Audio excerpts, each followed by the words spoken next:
이준호 씨는 언제나 조용한 사람입니다. 크게 화를 내는 일도 드물고 누군가에게 불편함을 드러내는 법도 거의 없었습니다. 그가 결혼을 결심했던 이유도 비슷했습니다. 그의 아내 한서영 씨는 마음이 따뜻했고 아이들을 사랑할 줄 아는 사람이었기 때문입니다. 두 사람은 결혼 후 아들 민수와 딸 다연을 얻었고 누구나 부러워할 만큼 평범하고 안정적인 가정을 꾸리고 있다고 생각했습니다. 적어도 얼마 전까지는 그랬습니다. 서영 씨는 오래전부터 영유아 놀이학교에서 일해왔습니다. 아이들을 좋아했고 일에도 열정이 있는 사람이었습니다. 평일엔 종종 늦게 퇴근했지만 준호 씨는 아내의 일이라면 이해해 주었습니다. 그런데 어느 순간부터 바쁜 스케줄의 빈도가 조금씩 늘기 시작했습니다. 오늘은 학부모 문제가 생겨서 야근해야 해. 급히 회식이 잡혔어.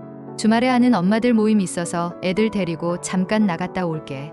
처음엔 누구에게나 있을 수 있는 일이라고 생각했습니다. 직장인이면 갑작스러운 일정이 생기기도 하고 엄마들끼리 모임이 있다는 것도 이해할 수 있었습니다. 하지만 한 달에 한 번이던 일이 어느 순간 2번, 그리고 거의 매주로 늘어났습니다. 아이들도 엄마와 함께 나가는 걸 싫어하지 않았습니다.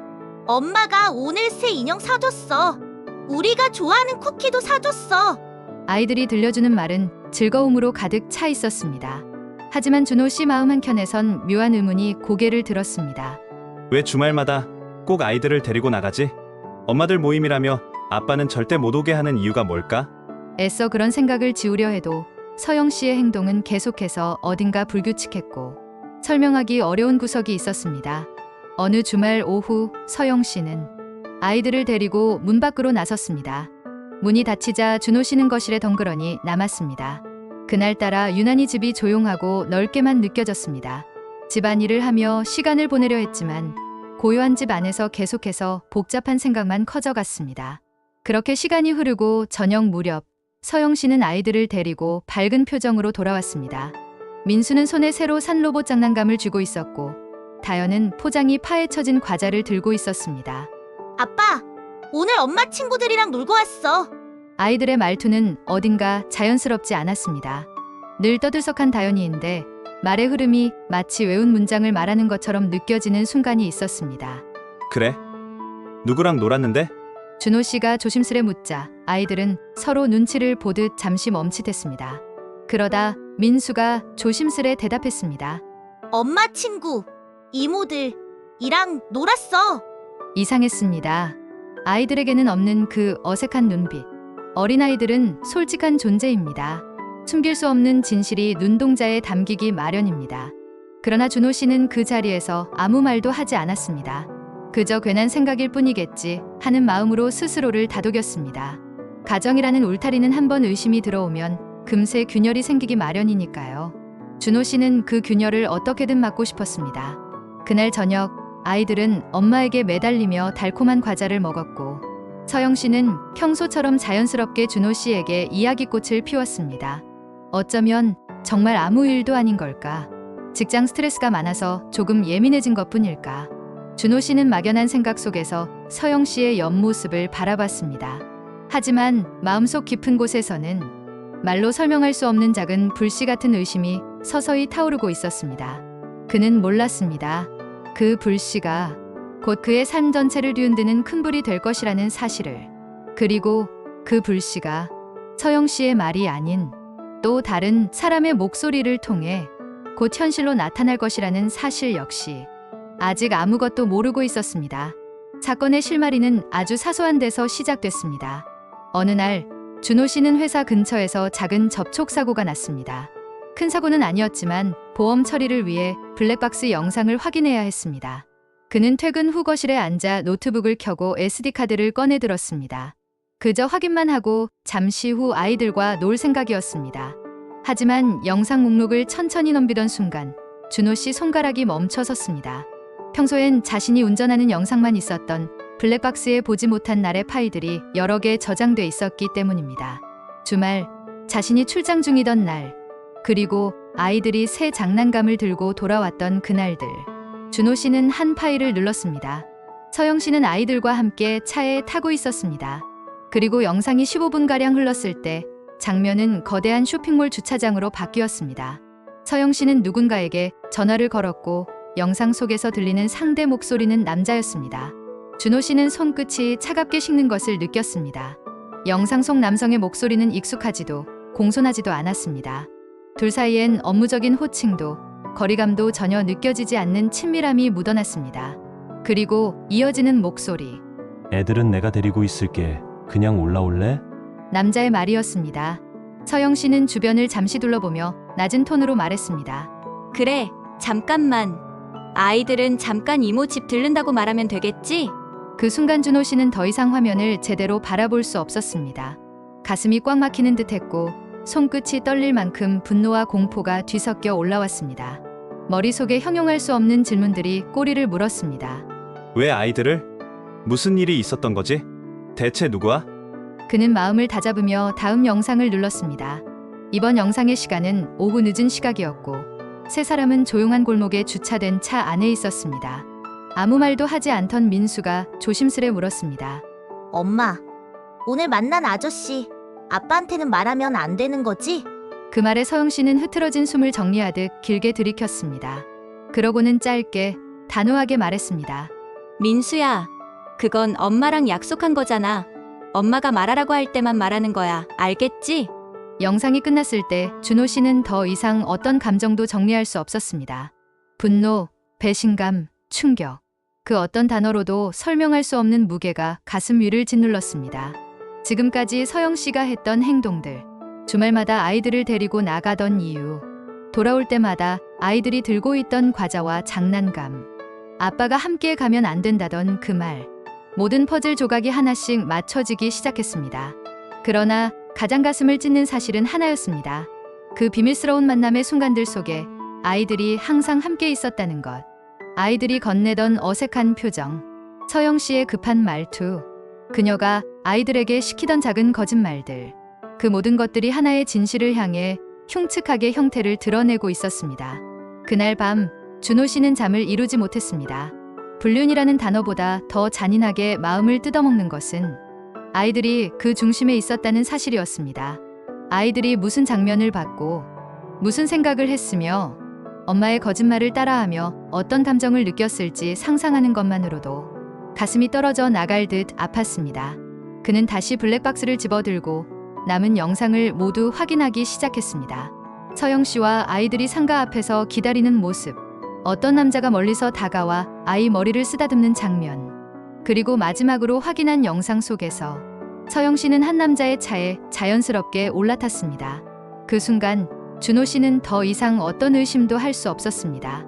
진실은 그곳에 그대로 있었고 더는 부정할 여지도 없었습니다. 그는 깊게 숨을 들이쉬며 눈을 감았습니다. 그리고 아주 천천히 하지만 분명하게 마음속으로 다짐했습니다. 이제 더는 외면할 수 없다. 그날 이후 준호 씨의 삶은 더 이상 이전으로 돌아갈 수 없었습니다. 그는 서영 씨와 마주하는 모든 순간마다 눈빛 속에 담겨있는 말하지 못한 진실을 떠올렸고 아내를 바라보는 감정은 한순간도 편안해질 수 없었습니다.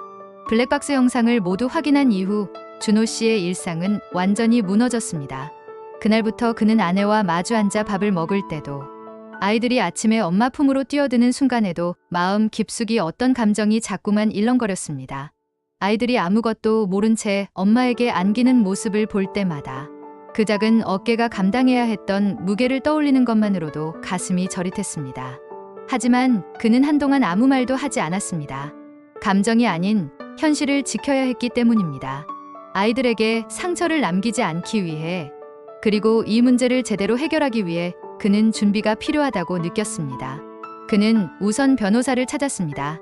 그동안 수없이 들어왔던 양육권, 상간남, 위자료 같은 단어들이 이제는 자신의 현실이 되어 눈앞에 놓여 있었습니다. 변호사는 말했습니다. 아내분이 아이들에게 거짓말을 시키고 상간남과 지속적인 만남을 가진 정황이 명확합니다. 특히 미성년자인 아이를 동반해 부정행위를 반복한 것은 법적으로도 상당히 중대한 사안이에요. 그 말에 준호 씨는 잠시 숨을 고르며 물었습니다. 아이들이 받은 상처도 증거가 될까요? 변호사는 고개를 끄덕였습니다.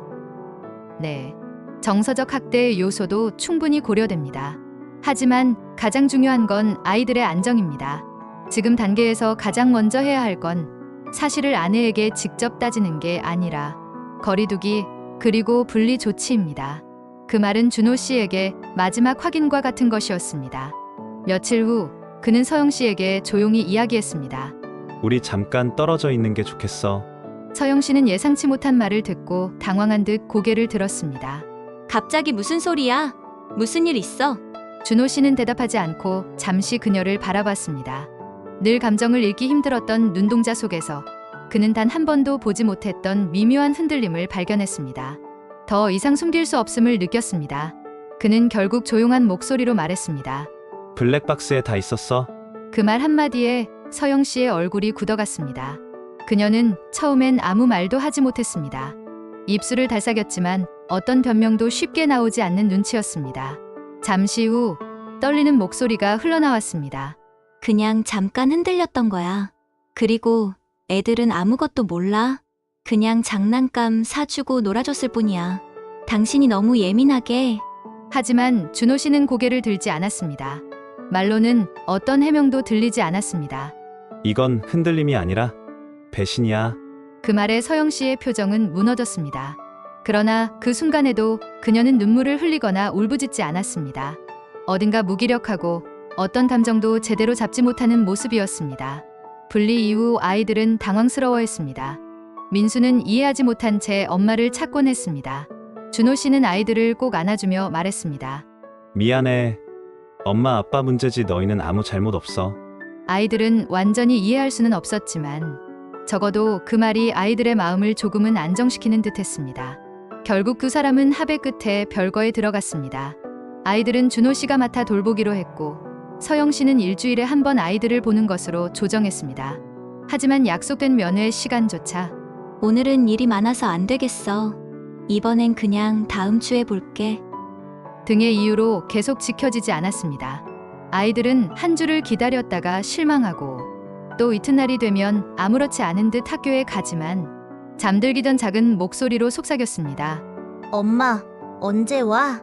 그 물음에 준호 씨는 매번 대답하기 어려웠습니다. 서영 씨와 상간남은 함께 지내고 있다는 소문이 들려왔습니다. 전처였지만 그 사실이 알려질 때마다 준호 씨는 마음이 복잡했습니다. 이미 끝난 사이였지만 아이들의 엄마였기 때문입니다. 그러나 그는 더 이상 감정에 휘둘리지 않았습니다.